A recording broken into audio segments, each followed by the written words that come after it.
Varicose veins కి సరైన చికిత్స కోసం సంప్రదించండి ఎవిస్ హాస్పిటల్. నమస్తే రమగారు. నమస్తే జయ. రమగారు, పిల్లల్లో పొగరు, అహంకారం, మా దగ్గరే డబ్బుంది, అది ఒకటి, ఇది మొత్తం నాదే, దీనికి మొత్తానికి వారసుండి నేనే అని మిగతా వాళ్ళని చాలా తక్కువ చేసి చూడటం, తక్కువగా మాట్లాడటం, అసలు వాళ్ళని మనుషులే కాదన్నట్టు ట్రీట్ చేయటం, అలాంటి పొగరు కొంతమంది పిల్లల్లో కనిపిస్తూ ఉంటుంది రమగారు. దీనికి తల్లిదండ్రుల పాత్ర ఎంతవరకు ఉంటుంది? అసలు దీన్ని ఎలా సరిచేయాలి? నీ ప్రశ్నలోనే సమాధానం ఉంది జయ. తల్లిదండ్రుల పాత్రే ఉంటుంది. మన పిల్లల సాత్విక ప్రవర్తన లేదా రాజసిక తామసిక ప్రవృత్తులకి బేసిక్ కారణం వాళ్ళ చిన్నతనం, వాళ్ళ పెంపకం. అంటే చిన్నతనము పెంపకం డిపెండ్స్ అపాన్ పేరెంట్స్. పేరెంటింగ్ లోపాలమ్మా అవి, పెంపకంలో లోపాలే. ఒకడు బలశాలిగా అయ్యి తన బలం పట్ల వాడికి గర్వమో పొగరో అహంకారమో ఉండొచ్చు. వాడు బలశాలిగా అయ్యి అంటే అది వాడి చిన్నతనం కాదు, పెరిగాక. పెద్దవాడు బలశాలిగా మారాక వాడికి రావచ్చు ఏవో. బలశాలి అంటే మీ ఉద్దేశం ఏంటి? బలశాలి డబ్బులనే కాదు, ఏ శారీరక బలం కావచ్చు, లేదా ఇంకా మనం అనుకున్నట్టుగా అధికారం కావచ్చు, లేకపోతే బాగా చదువుకోవటం, బాగా సంపాదించడం, వాడికి అవన్నీ రావచ్చు ఎంతో కొంత. కొంత వయసు వచ్చాక పిల్లల్లోనే విపరీత ప్రవృత్తులు కనపడతాయి.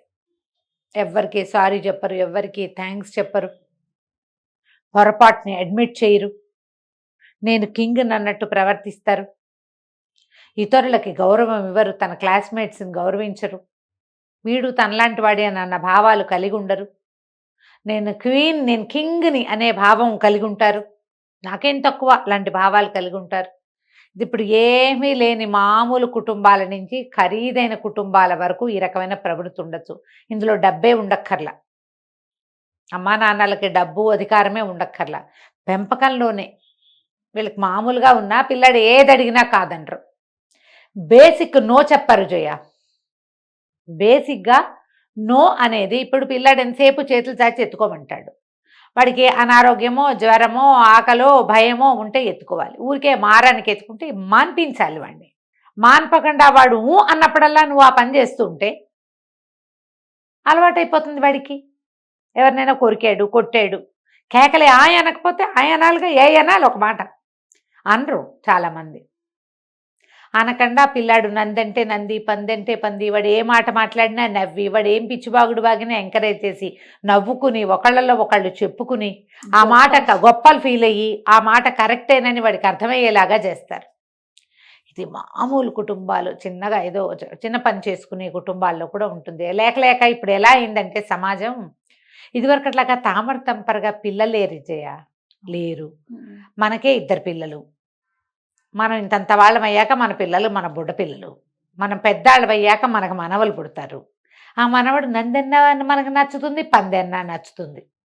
లేట్ ఇష్యూస్ ఇళ్లల్లో లేక నలుగురు మగ పెద్దవాళ్ళు ఉండి ఒక చంటి బిడ్డ ఉందనుకో, ఆ చంటి బిడ్డ బాగున్నా గొప్పే బాగున్నా గొప్పే, వాడిని కంట్రోల్ చేయరు, కాదని చెప్పరు. ఎవడో ఒక పిల్లవాడు ఉంటాడు సంయమనం కలిగిన బిడ్డ, సహజంగానే వాడు పూర్వజన్మలో ఏ వ్యాస మహర్షో ఏ సుఖ మహర్షో అయిన వాడైతే బిడ్డకి సహజంగా సంయమనం ఉంటుంది. వాళ్ళ శాతం తక్కువే కదమ్మా. వ్యాస మహర్షులు 25 మంది ఉన్నారు మనకి, ఒకడు కాదు. అట్లాంటి సంయమనం బసిబిడ్డలు ఎంతమంది ఉంటారు? వాడికి ఏం తెలుస్తుందమ్మా? మనం చూపించేదేగా అర్థము, వాడికి తెలీదు.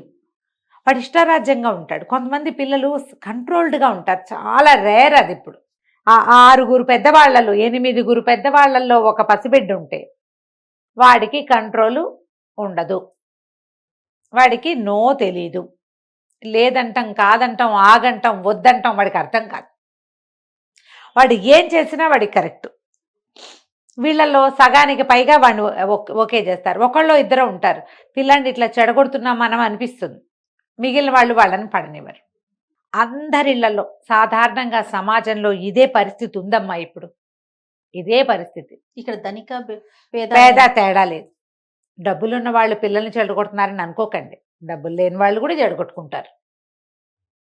మన్మాని వాడు మారం చేసి గోవాలు పెడితే వాడికి శక్తికి మించింది చేసేస్తున్నారు. వాడు ఏదంటే అది చేసేయాలి. మనం ఒక డైలాగ్ ఉంటుంది, ఎండ్ ఆఫ్ ద డే ఇదంతా ఎవడికి, వీడి కోసమే కాదు అని చేసేస్తాం. వాడు కంట్రోల్ ఉండదమ్మా. ఉండక వాడు అహంకారము పొగరు ఏర్పరచుకుంటారు. చిన్న వయసులోనే పిల్లలు అవతల వాళ్ళని తుస్కరించేయటం, ఎంత మాట పడితే అంత మాట బూతులాడేయటం, పెద్ద చిన్న లేకపోవటం, ఇదంతా నాదనే ఫీలింగు. నువ్వు సంపాదించలా, మీ నాన్న సంపాదించలా, తాత ముత్తాత సంపాదించింది ఇవాళ పెరిగింది. ఇది వరకు 200 గజాలు 1000 గజాలు ఉంటే అది చాలా చిన్నదిగా ఉండేది. ఇప్పుడు గజం 2 లక్షలు అయింది అంటే 1000 గజాలు ఎంత అయింది? డబ్బు కాదు. అదంతా మల్టిప్లై చేసుకొని చూస్తామా, ఈ డబ్బుకి నేను అధిపతిని అని తండ్రి ఇదంతా వీడిదేనని బిడ్డకు చూపిస్తాడు. వాడినే కింగుని అనుకుంటాడు. పసిబిడ్డకి ఏం తెలుస్తుంది పాపం. ఇప్పుడు ఏడాది వాడు పసిబిడ్డే, 15 ఏళ్ళ వాడు కూడా పసివాడేనమ్మా. వాడికి ఏం తెలీదు లోకం, ఏం తెలీదు. పాత రోజుల్లో 15 ఏళ్ళకి పెళ్ళిళ్ళు అయిపోయి వాడికి మొక్కి కూడా తెలిసి తీరాలి వాళ్ళకి ప్రపంచం, చాలా విషయాలు తెలిసేవి. ఇప్పుడు మనం 15 ఏళ్ల పిల్లలు కూడా పెద్దవాళ్ళని కానివిటల్లా, వాడు ఇంకా మనకి నోట్లో పెట్టి అన్నం పెట్టేవాడే. తెలియకూడని విషయాలన్నీ తెలుస్తాయి. ఇప్పుడు అదే వచ్చింది తిప్పలు. తెలియాల్సిన విషయాలు మనం ఇప్పుడు లోక జ్ఞానము, మంచి మర్యాద తెలియవు, పిచ్చివేషాలు, చేయకూడని పనులు, వెధవ పనులు, పనికిమాలిన పనులు, పనికిమాలిన ఆలోచనలు మాత్రం తెలుస్తాయి. అది సమాజం నుంచి నేర్చుకుంటారు. కానీ రమ్మగారు, తల్లిదండ్రులు ఎంత కష్టపడి తినక పోగు చేసి కూడబెట్టి మీరన్నట్టుగా విపరీతంగా పెరిగిపోయి ఇప్పుడు వచ్చిన జనరేషన్ కి దీనికి మొత్తానికి నేనే వారసునని మిగతా వాళ్ళు ఇలా చూస్తా ఉంటే అలాగే చూస్తున్నారు. ఎట్లా రమ్మగారు? చాలా కష్టం అమ్మా. పైగా మీకు దీనివల్ల మనకు వచ్చిన నష్టం లేదమ్మా, సమాజానికి వచ్చిన నష్టం లేదు. ఎవరికైతే ఈ తత్వం ఉందో వాడికి ఎక్కువ కష్టం. సమాజంలోనే కదా ఉన్నాడు, ఆ బిడ్డ బతకడం కష్టం. వాడు సమాజంలోనే కదా ఉంటాడు. కానీ తన అమ్మాయి కానీ అబ్బాయి కానీ అమ్మాయి కానీ వీళ్ళకి ప్రజలతోటి సమానంగా పోవటం రాదు, స్నేహితులతో బాగా ఉండరు, పొగరు, అహంకారం చూపిస్తారు, ఎవరు వీళ్ళకి సపోర్ట్ చేయరు, ప్రైమ్ టైంలో వదిలేస్తారు వీళ్ళని. అంతే కదా, వీటితోటి మనకెందుకురా అనుకుంటారు. అశుద్ధం మీద రాయేస్తే మొహం మీద పడుతుంది అనుకుంటారు. ఎవరైనా వేస్తారమ్మా, బురదలో రాయి వేయరు. కాస్త కలిసి ఉన్న నాళ్ళు, పార్టీలు ఫంక్షన్లు జరిగిన నాళ్ళు కలిసి ఉంటారు. ఏదైనా తేడా వచ్చిందో వీళ్ళని వదిలేస్తారు. సాయిదా ఫాయిదాగా మంచిగా పోయిన వాడు ఉన్నాడు అనుకో, అయ్యో వీడు చాలా మంచివాడు, మనకు అప్పుడెప్పుడో సాయం చేశాడు, వీడు మెతకవాడు, మంచివాడు, పాపం అని జాలిపడి వెనకాల ఉంటారు. 100 మంది స్నేహితుల్లో 2 మంచివాడి వెనకాల ఉంటారమ్మా. 1000 మంది స్నేహితులున్న చెడ్డవాడికి, ఈ దుర్మార్గమైన ప్రవర్తన కలిగిన వాడికి ఒకడు కూడా వీడు వెనకాల రాడు, ఉండడు. పనివాళ్ళు బతకరు వీళ్ళ దగ్గర, పనివాళ్ళు ఉండరు, పారిపోతున్నారమ్మా. ఇది వరకు పాతకాలంలో బానిసల కాలం, ఈ ఊళ్ళో అయితే బాంచన్ కాల్మొక్తా అనేవాళ్ళు, ఇక్కడేమో బానిసలుగా ఉండేవాళ్ళు. మన వైపేమో వెట్టికి పనిచేసేవాళ్ళు. తాతల ముత్తాతల కాలం నుంచి మన దగ్గర పడే ఏడ్చి పాపం వాళ్ళ కర్మానికి, అంతేగా వెట్టి చాకిరి ఉండేది. ఇప్పుడు ఆ కాలం పోయిందమ్మా, అది పోయి చాన్నాళ్ళు అయింది. వీళ్ళు తెలుసుకోవటల్లా, తెలుసుకోక ఎవరినైనా సరే తుస్కరించేసేయటం. పనిచేస్తే ఏమిటి, వాడు మనిషి కాదు, వాడు మనలాగానే కదా. సమాజంలో పూర్తి హక్కులు ప్రతి వాడికి ఉన్నాయి కదా, రాజ్యాంగం ఇచ్చిన హక్కు, నువ్వు ఎక్కడి నుంచో దిగి రాలా. పిల్లలకి అది తెలియచేయాలి, స్కూళ్ళల్లో తెలియాలి చేయాలి. ఇది మనకి స్కూల్స్లో యూనిఫామ్స్ ఎందుకు పెడతారు, పిల్లలంతా సమానంగా ఉండడానికి. ఈ యూనిఫామ్స్ వేసుకునే స్కూళ్ళల్లో కూడా అనకూడదు ఇలాంటి కొన్ని వాక్యాలు. నాకే అంటూ మాట్లాడుతున్నప్పుడు తప్పుగా తోస్తుంది, ఇట్లా ఫీలింగ్స్ని హర్ట్ చేయకూడదు అనిపిస్తుంది. కానీ శక్తికి మించి పెద్ద పెద్ద ఖరీదైన కుటుంబాల పిల్లలు చేరే స్కూళ్ళల్లో మిడిల్ క్లాస్ వాళ్ళు కూడా చేరుస్తారు. ఆ డబ్బులున్న వాళ్ళ ధోరణి, యూనిఫామ్స్ ఏమి అయినా ఆ పిల్లల ధోరణి వేరేగా ఉంటుంది. వాళ్ళు వేరేవి వింటారమ్మా. చెప్తున్నాక పసిపిల్లల అద్దాలు వాళ్ళు వేరేవి చూస్తారు. అంటే మన వాతావరణాన్ని బట్టి కదా రమ్మగారు, వాడికి ఏదో ఒక రకం ప్రవర్తన ఉంటుంది. వీళ్ళు చిన్న కుటుంబాల్లో నుంచి అమ్మా నాన్న జాగ్రత్తగా ఒళ్ళు దగ్గర పెట్టుకుని సంవత్సరానికి ఇంత ఫీజు డబ్బులు దాచిపెట్టి ఫీజులు కట్టి పిల్లల భవిష్యత్తు అద్భుతంగా ఉంటుందని వీళ్ళని పెద్ద ఎత్తున ఎక్కిస్తే వాళ్ళు టగ్ ఆఫ్ ఆరు, వాళ్ళది ప్రవర్తన వీళ్ళని ఇబ్బంది పెడుతుంది. కలిసి ఉండరు, స్కూళ్ళల్లో కలిసి ఉండలేరు. ఎందుకంటే మనకు తగిన దాంట్లోకి వెళ్ళటానికి మనకి ఇష్టం ఉండదు, మనుషులకే ఇష్టం ఉండదు. ఎంతసేపు మనకంటే పై స్థాయిలోకి వెళ్ళి చేరాలని చూస్తాం.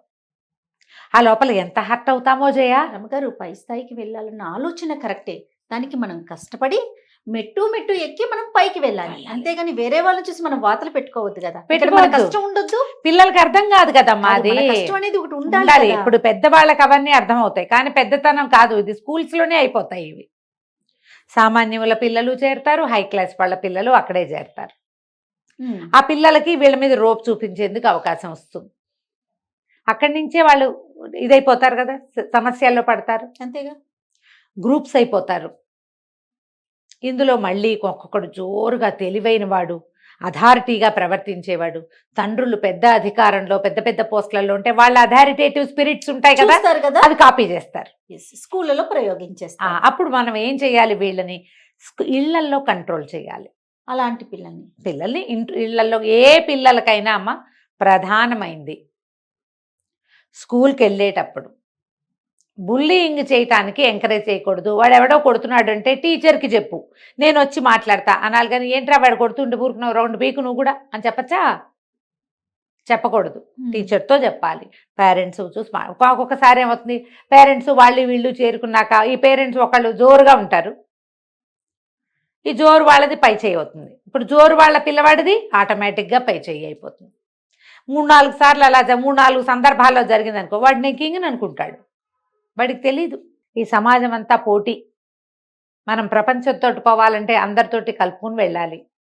ఈ రకమైన ప్రవర్తనతోటి వాళ్ళకు ఒరిగేదేం లేదు, నేను నష్టపోయేది ఎక్కువ. వాళ్ళని హర్ట్ చేస్తావు, ఒకసారి ఇబ్బంది పెడతావు అవతల వాళ్ళని, ఒకసారి నీదే పై చేయబోతుంది. అన్నిట్లా నువ్వు అవ్వవు కదా, అంతే. నిన్ను తలదన్ని వాడు ఇంకోటి రావచ్చు, నీకే ఎవడు తోడు లేకుండా పోవచ్చు.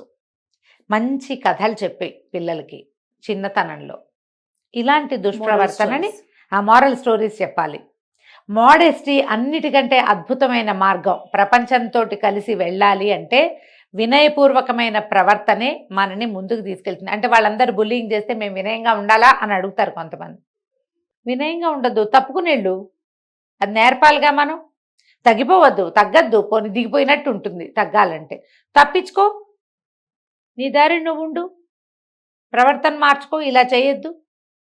స్కూళ్ళల్లో పిల్లలు ఏదైనా గొడవలు తెచ్చి చేస్తే పిల్లల్ని అణుచుకోవటం నేర్చుకోవాలి, చెప్పాలి వాళ్ళకి. దీనికి పేరెంట్స్ సమయం ఇవ్వాలమ్మా. అయినా కూడా వీళ్ళు వినకపోతే ఏదైనా మంచి కౌన్సిలింగ్ సెషన్స్ చూసుకోండి. స్కూల్స్లో కూడా కౌన్సిలింగ్లు దొరుకుతున్నాయి, గ్రూప్ సెషన్స్ దొరుకుతాయి. మనకి అన్నిటా అవకాశం ఇప్పుడుందమ్మా, ఇది వరకు లేదు. ఇవి వరకు మోరల్ క్లాసులు, మోరల్ సైన్స్ క్లాసులు అవన్నీ ఉండే. ఇప్పుడు ఏవవి అవేమో లేవు కదా. ఇప్పుడు పర్సనాలిటీ డెవలప్మెంట్ ఇన్ కిడ్స్ కూడా పెరిగినాయి, బాగా పెరిగినాయి. మీ అవకాశాన్ని బట్టి పిల్లలకి ఏదైనా నేర్పించండి. ఈ రకమైన ప్రవర్తనతోటి భవిష్యత్తులో పిల్లల తాలూకు వ్యాపార జీవితాలు, వ్యవహార జీవితాలు, సంసార జీవితాలు, వాళ్ళ పిల్లలతోటి వాళ్ళ భవిష్యత్తు కూడా ఇబ్బందుల్లో పడుతుంది.